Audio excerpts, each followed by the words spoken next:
Snowflake damages their mental health. So there you have it. Have a nice day, you bunch of snowflakes. We'll see you later. It is time to officially recognize Jerusalem as the capital of Israel. The Jewish people and the Jewish state will be forever grateful. Department of Justice officials pouring over 10,000 text messages between Strzok and his FBI lawyer girlfriend. It makes it really difficult for those of us who would like to defend the integrity of former prosecutors and heads of the FBI. 30 Democratic senators demanded that Senator Al Franken of Minnesota resign. I do not feel that he should continue to serve. Senator Franken's conduct was wrong. He has admitted to it. He should resign from the Senate. Fire departments across Southern California are on very, very high alert. One alternate juror speaking out just days after an illegal immigrant is found not guilty in the death of Kate Steinle. We were told at the beginning of the trial that immigration was not at issue in this trial. 3, 2, 1.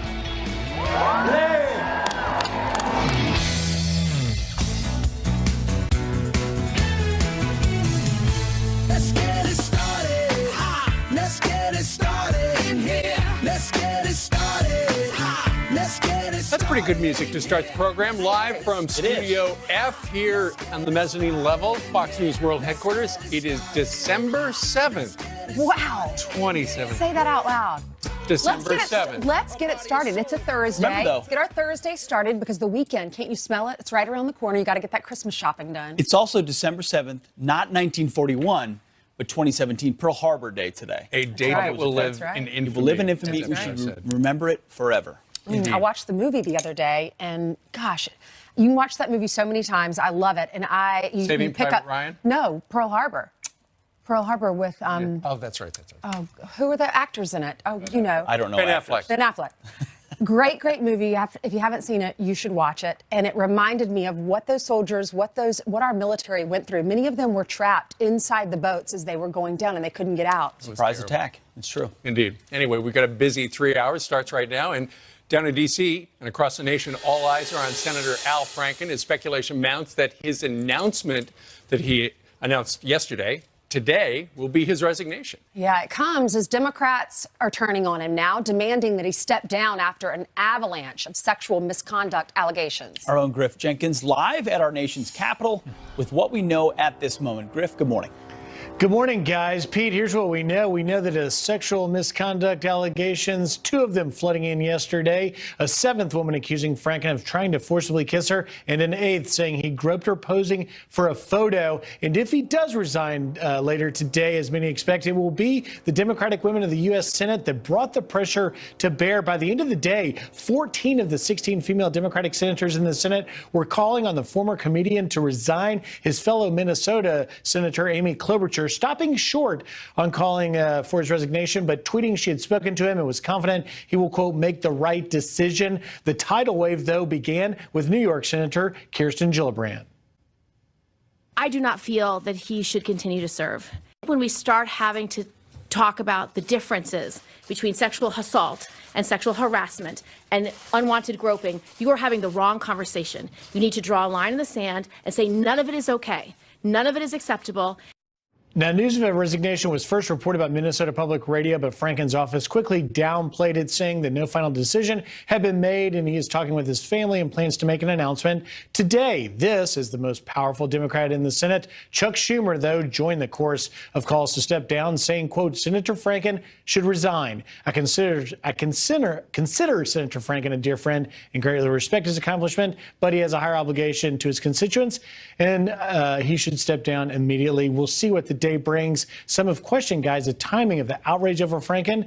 We have, of course, Roy Moore down there in the Senate that could be headed to Washington and will face ethics investigations, no doubt. We will see what happens. Of course, we did see a resignation yesterday in the Democratic Party. John Conyers stepping down. Guys? Yep. And we will definitely go live whenever Franken decides to make this announcement today. It's true. And the Democratic governor of Minnesota will appoint a replacement. Franken elected in 2014. The election will be in 2020 for a new replacement as well. All right. Meanwhile, let's talk a little bit about what the President of the United States did yesterday. A little after midday, he went to the diplomatic receiving room And he made a historic announcement, the United States of America, after many presidents had promised it, and after the U.S. Congress passed it in 1995, the United States of America finally recognizes Jerusalem as the capital of Israel and will officially move our embassy to Jerusalem as soon as the State Department can find some land. He did it. He delivered on that campaign promise, unlike those other past presidents did. Benjamin Netanyahu was praising him for this. Other world leaders, maybe not so much, worried about this peace process and how that will affect it. Not even, you can't understate the historical significance of what he did. The courage that it takes to stand up alone and say, previous presidents promised it, I'm going to do it, but also understanding the ramifications internationally of how other countries, Arab nations will respond. But it is, as he stated over and over again, this is what we said we would do. Right. This is the right thing to do. This is the historic capital of Israel. Jerusalem may be divided right now, but it is the undivided capital of the Jewish people. He made the full-throated case for America's support for Israel. It was Harry Truman 70 years ago that declared the Israeli state first. He followed through on that commitment yesterday. Well, a little more than 20 years ago, Nancy Pelosi actually signed it. She was on board with the Jerusalem Embassy Act. Yesterday, she was against it, as were many members of the global world community, because they think the president is breaking a promise to look for peace in the Middle East. Although, how's that been going lately? Not so well. Watch this. The other major news tonight, President Trump reversing nearly 7 decades of U.S. policy, now recognizing Jerusalem as Israel's capital. He had promised this day would come, but to hear these words from the White House was jaw-dropping. Not only signing a proclamation reversing nearly 70 years of U.S. policy, but starting plans to move the embassy to Jerusalem. No one else on earth has an embassy there. The department is concerned about any possible violent reaction to President Trump's announcement today. The president here is making a risky bet that doing something different will eventually end up productive for peace talks. But he's about the only one making that bet. 7 decades of U.S. policy changed in an instant. You know what's extraordinary is President Trump now is the first president who is being attacked for keeping a promise. That's right. That's his only sin. The Congress has passed it. Presidents have declared it. It's been our official policy. His sin is, I'm going to actually walk the walk, not just talk the talk. Nikki Haley said, this is not risky. This takes courage. And she said it's nothing more than recognition of reality. Listen. Let's be clear. Let's do a reality check. Jerusalem is the capital of Israel. So we're acknowledging something that's common sense to everyone. The parliament's there, the prime minister's there, the Supreme Court's there. That is the capital. And by us putting the embassy there, that's a U.S. decision. Having said that, courage doesn't come by doing what everybody else says. Courage does by what you know is right. This is the right thing to do. And what the president's doing is he's showing leadership. And will there be those that have negative feelings about what we're doing? Yes, of course. But could this possibly lead to a peace process? Absolutely. Yeah. Let's try something new when the old stuff hasn't worked. That's right. President Clinton said he would do it. President Bush, 43, said he would do it. President Obama? Even Obama. They all said they'd do it. All right, we also want to talk about the FBI this morning because there's some major news developing this morning as well. The DOJ is finally combing through all those text messages that Peter Strzok sent to his alleged mistress, Lisa Page. He was the top FBI agent investigating the Russia collusion case and also investigating Hillary Clinton's email. We all are asking, what did Mueller know? What did his boss know? And when did he know it? And when did he know it? Because apparently he was demoted. Peter Strzok was demoted in July. So all these months have gone by, and we're just finding out about his demotion through leaks. That's right. So Chris Wray is going to be in the hot seat. He's the FBI director right now. And people want to know exactly, you know, it looks to many as if there's a political bias at the head of the FBI with the senior management there. When you look at these 10,000 email exchanged by Peter Strzok, who is one of the lead investigators on all sorts of things like Russia and Hillary Clinton. Has been and currently, and almost currently was. To his girlfriend, who was a lawyer on the special counsel. You wonder what is going on there. Well, it was anti-Trump text messages and pro-Hillary text messages. And I read an article about some of the congressmen are saying, How can you put someone who's in her fan club as the head of the investigation? Well, or the deputy to Bob Mueller, who we know now is a top donor to Hillary Clinton and Barack Obama. And listen, everyone in the FBI is free to have their own political affiliation. Sure. But if that clouds your judgment in an investigation, that becomes problematic, and we have evidence of that now. Well, one of the top guys who had been there during the Obama years and appeared to be a supporter of Hillary, because after all, his wife did run for Congress out of Virginia, is Andrew McCabe. Andrew McCabe was the deputy assistant director of the FBI for a while. Now, according to John Solomon at The Hill, he has been told, Ron DeSantis, the congressman from the great state of Florida, was told by a retired FBI supervisor that Andrew McCabe, that guy right there, there's Mr. DeSantis, Andrew McCabe told him not to call Benghazi attack terrorism when giving FBI findings to the intelligence community, even though they had already connected the dots. They knew that al-Qaeda had directed the attack, and after the president of the United States had been told it. And so now it just looks like there is a political bias throughout the top Changing management the language, continuing to change the language. And remember when the Benghazi attack happened? Right before the 2012 elections. This was about changing the narrative to make sure that it didn't look like we'd President lost. Obama was reelected. Yeah, that the situation wasn't out of control in Libya. They want to keep the lid on it, change the language so that nothing to see here, people, everything is fine. But it was one thing to have Susan Rice, who was the national security advisor, who worked in the White House, go out and say it was all based on a video because she was essentially a political animal. It's completely different to have senior management at the FBI do exactly the same thing. Yep. All right, let us know what you think. Friends at foxnews.com. In the meantime, we're going to hand it over to Jillian, who has some headlines for us. Good Thursday morning to you guys, to you at home as well. Let's begin with your headlines right now on a Fox News alert. Several major wildfires now burning in Southern California. Just look at that video. The latest sparking near the Bel Air neighborhood of Los Angeles, prompting thousands to evacuate. And both sides of the busiest highway in America, the 405 freeway, are on fire.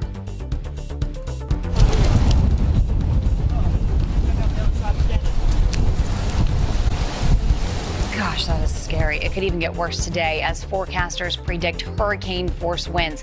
We're talking like 80 miles per hour. And on top of that, there is no rain in the forecast for the next week. We'll be live on the ground in Southern California at the bottom of the hour. A Fox News alert, it's just a matter of time. North Korea threatening war with the U.S. overnight. The chilling warning coming after a U.S. supersonic bomber flew over South Korea yesterday in a show of force as part of a large week-long military exercise. And we now know there were supposed to be 2 bombers in the air. The second one was grounded after experiencing a maintenance issue while taxiing for takeoff. It's beginning to look a lot like Christmas on Capitol Hill. Lawmakers stepping outside to watch the Capitol's Christmas tree light up in the night sky. Speaker of the House, Paul Ryan, sharing the true meaning of Christmas during the ceremony.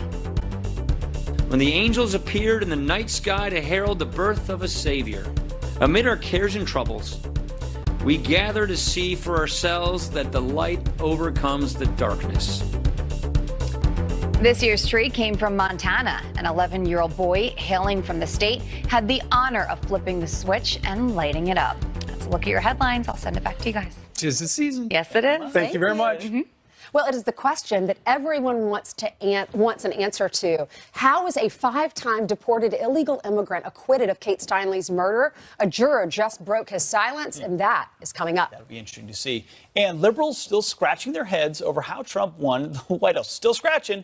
Our next guest says this is why. They failed to deliver. Today, I am delivering. Eric Erickson explains a great column yesterday. Stick around. He's got the answer. We finally acknowledge the obvious, that Jerusalem is Israel's capital. I am also directing the State Department to begin preparation to move the American embassy from Tel Aviv to Jerusalem. While previous presidents have made this a major campaign promise, they failed to deliver. Today, I am delivering. He did indeed. Yesterday, President Trump making good on a campaign promise declaring Jerusalem as the capital of Israel. and beginning the process to move the embassy there from Tel Aviv as soon as the State Department can find some land. Our next guest argues actions like that one, the reason why President Trump is in the White House. Here to explain, Fox News contributor Eric Erickson. Good morning to you, Eric.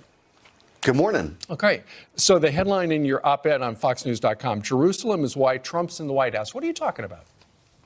Well, President Trump is making the most grievous sin a politician can make in Washington. He's actually doing what all the politicians in Washington say they want to do, and they know they don't have to.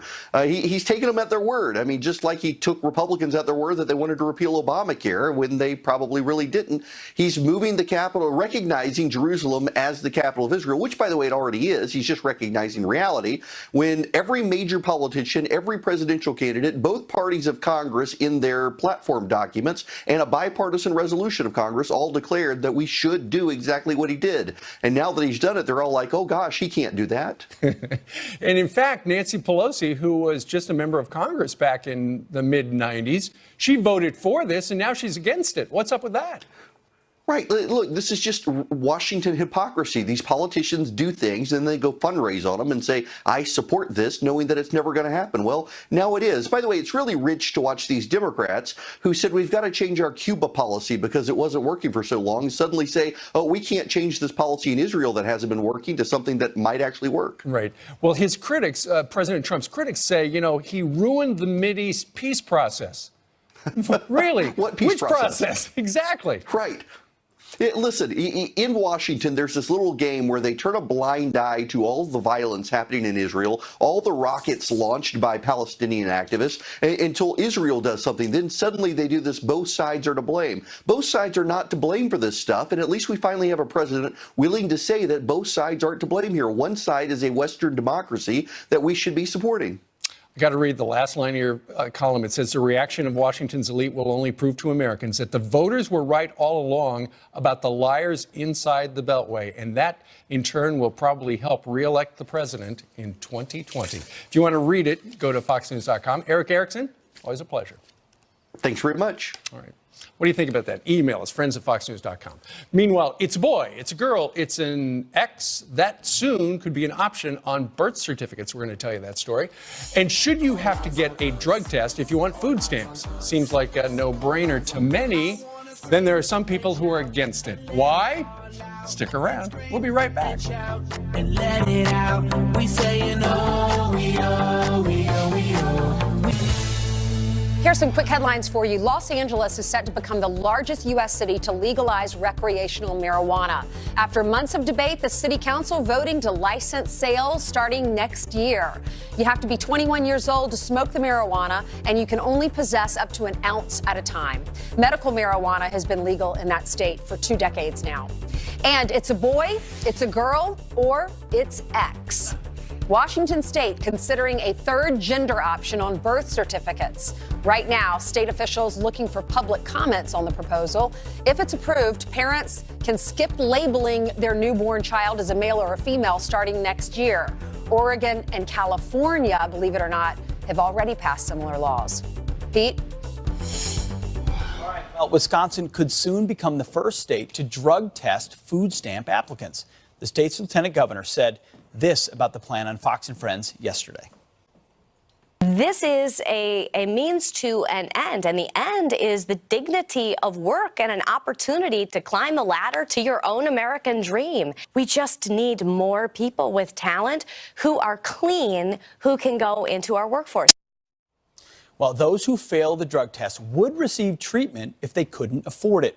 Shouldn't this plan be a no-brainer? Here to debate it is Democratic strategist Taryn Rosenkrantz and Republican strategist Chris Prudhomme. Taryn, I will start with you. So to a lot of our viewers, it's going to make common sense. If you want to receive support from the government, let's make sure you're clean in doing so. Where does that logic go wrong?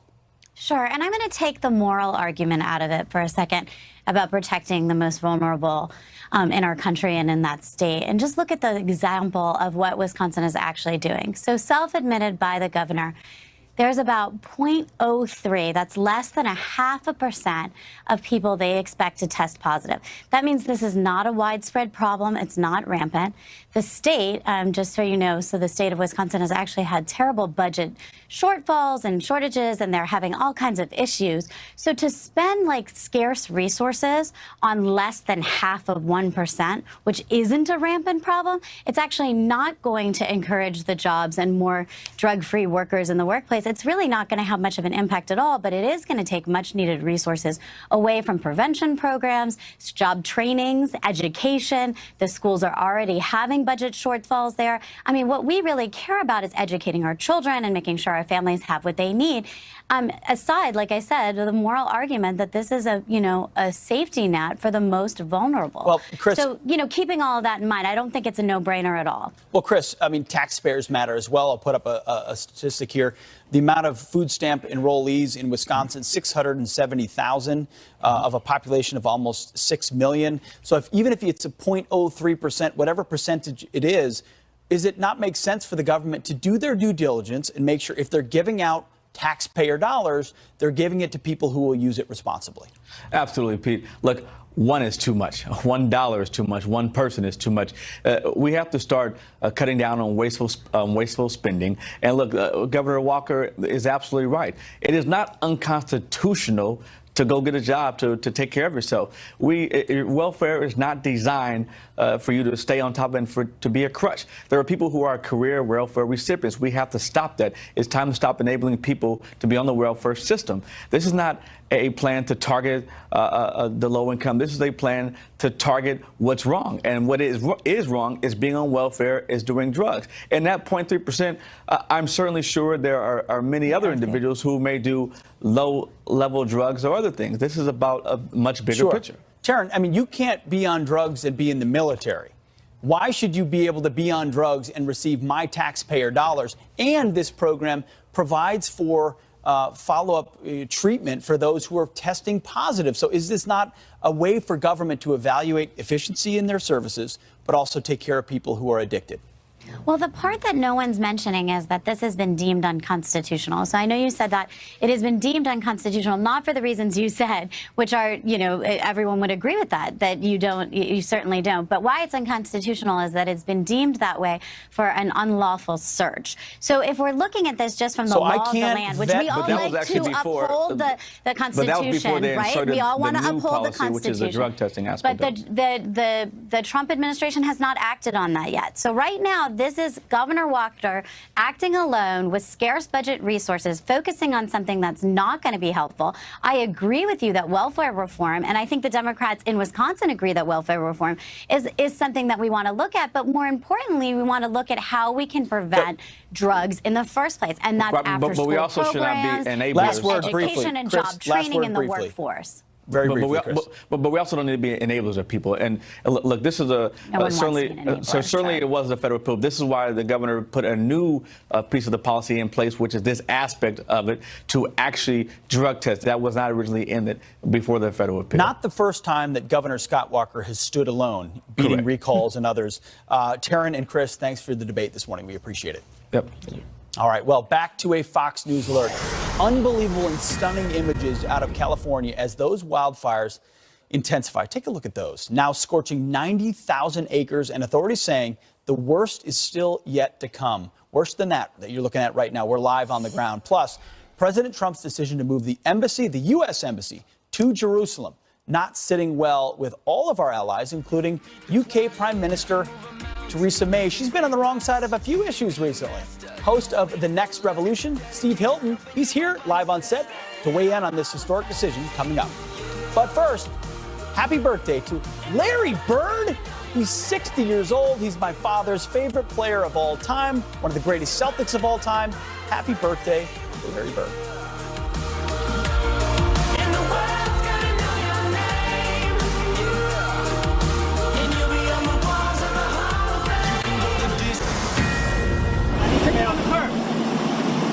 This officer is overcome with the heat. He is indeed. This is a Fox News alert. Out of control wildfires. Look at that, carving a path of destruction in Southern California. Apocalyptic scenes playing out in one of Los Angeles' most exclusive neighborhoods. The furious flames spreading by the minute, but the worst, they say, may yet be to come. Jonathan Hunt is live on the ground from Santa Paula with more for us. Jonathan? Ainsley and Pete, good morning to you. We've been on the front lines of the fire, the Thomas fire, the worst of those burning in Southern California all night. Take a look at some of the video we've just fed into you from our cameraman Keith Rayleigh.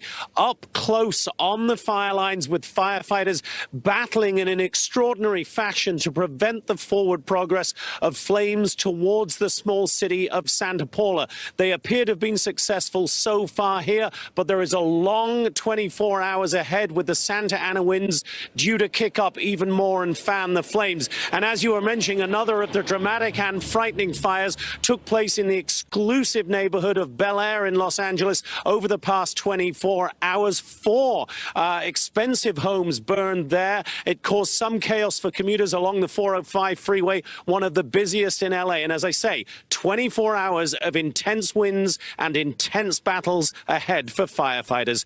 Pete and Ainsley, back to you. All right. Thank you very much.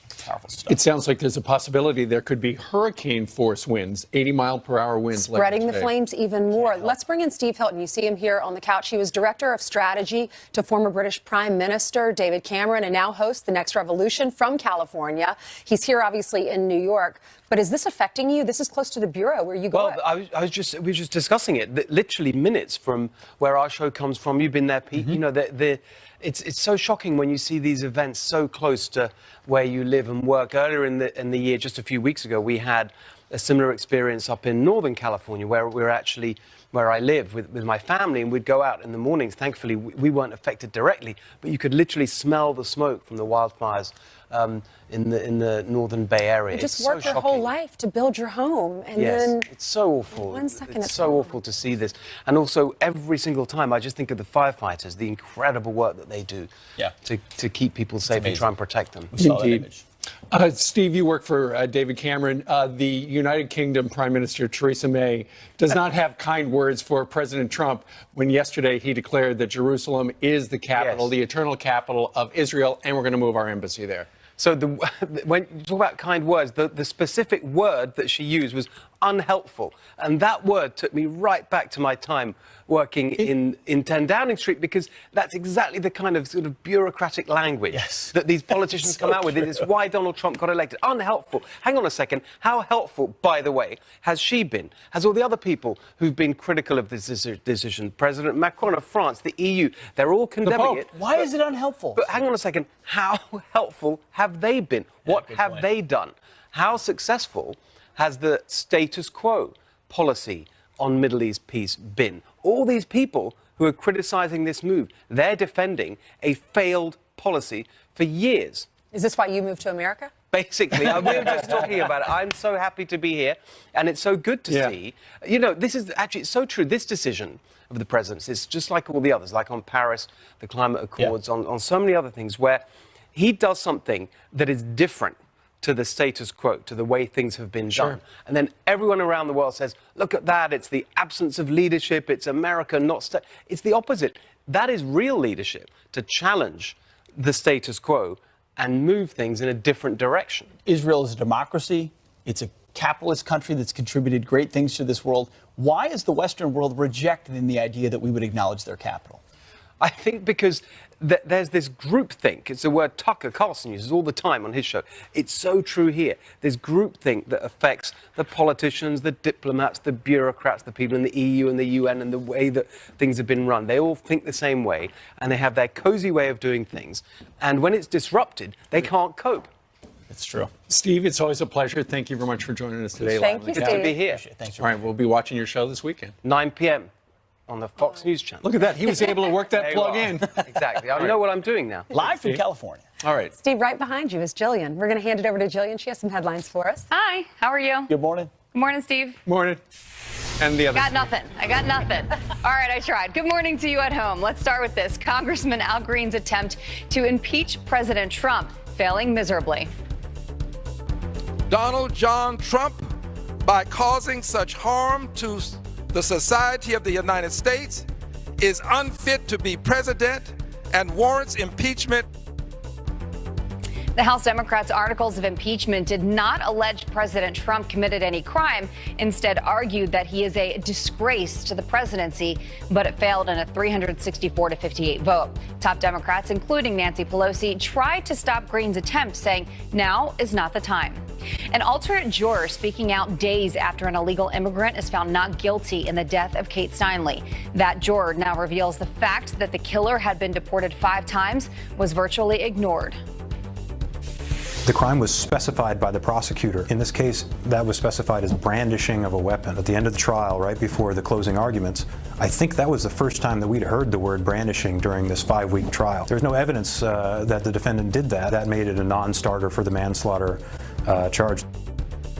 In a controversial decision, a California jury acquitted Jose Inez Garcia Zarate of murder and manslaughter. Instead, the shooting in the sanctuary city of San Francisco painted as an accident. Zarate now faces federal weapons charges. A road rage incident turns violent when 2 men start firing at each other in the middle of the day. A news crew in Houston happened to be there and captured the frightening moments stemming from a fender bender. An innocent bystander was grazed by a bullet. An off-duty EMT coming to that woman's aid and applying pressure until medics arrived. Both suspects were taken into custody. One was rushed to the hospital. Frightening scene. So you may remember earlier this year when the U.S.